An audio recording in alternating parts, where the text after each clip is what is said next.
Good morning, good afternoon, good evening. Please look at me, look at the board. The other day we saw what enthalpy is. Enthalpy is a measurement of the energy of a system. We saw that exothermic reactions give energy to the surroundings and endothermic reaction takes energy from the surroundings, so the products has more energy than the reactants, okay?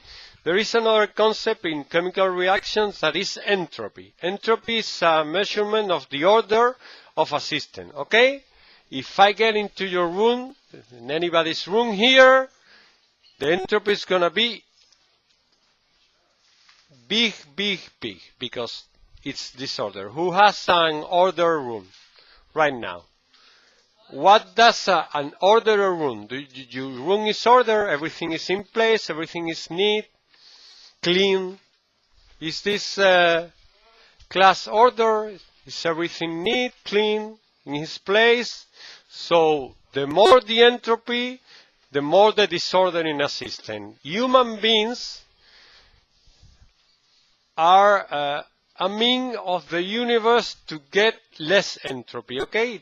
We take energy from the sun and we convert that energy into things that order another things, okay?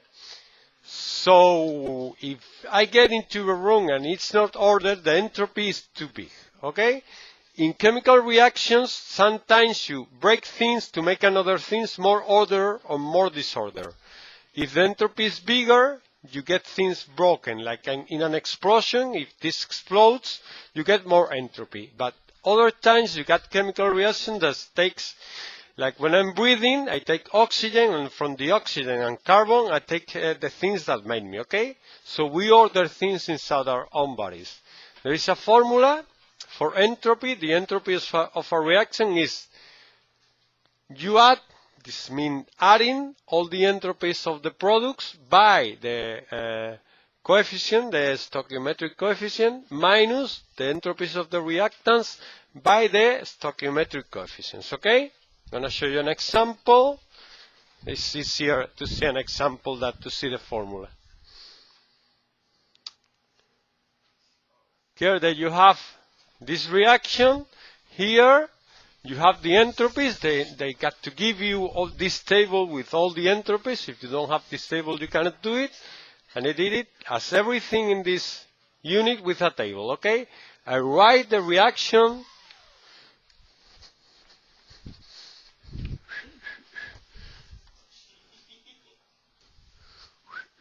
And the only thing I gotta do is to substitute the molecules by the entropy, okay?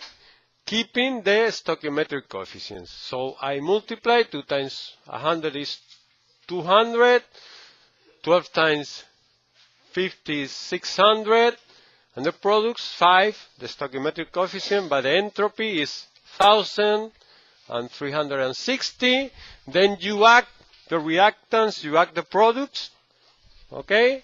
And then you subtract the reactant from the product and you get like 560, okay? It's that easy. You don't have to think too much about it.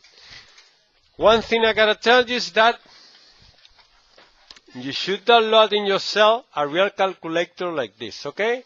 Because the calculator in your cells is not so good for me. Because you cannot write scientific numbers like 210 to the power of whatever, so I prefer this calculator. Okay, so if you can download it, it's free to use it in next classes. What?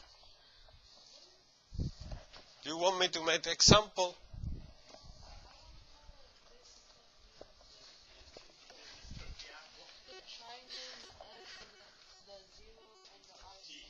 Mm-hmm.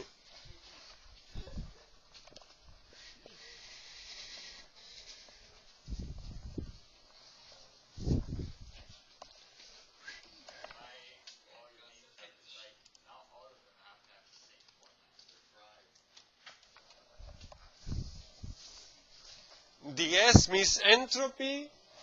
This means increase, the increase of entropy of a system, in this case of a reaction, and that depends on the stoichiometric coefficients, this is the R, and the entropy, the number is the N, okay? So you have to multiply. That's the thing. And this means adding entropies, okay?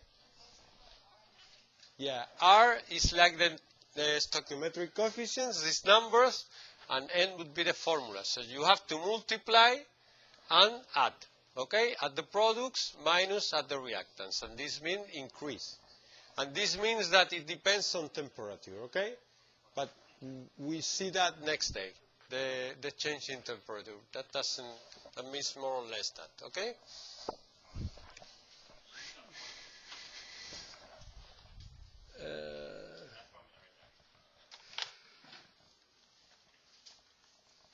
So I give you a table, there you have all the entropies, and the only thing you gotta do is to put the numbers here and do the operations, okay? And there is here maybe someone that you don't have, no, O2. There is one here you don't have in the table, let me see. H2O. Here I give you formulas. Someone here. Oh, if you don't have it, you have always the tables, okay? With the data. Just try, okay?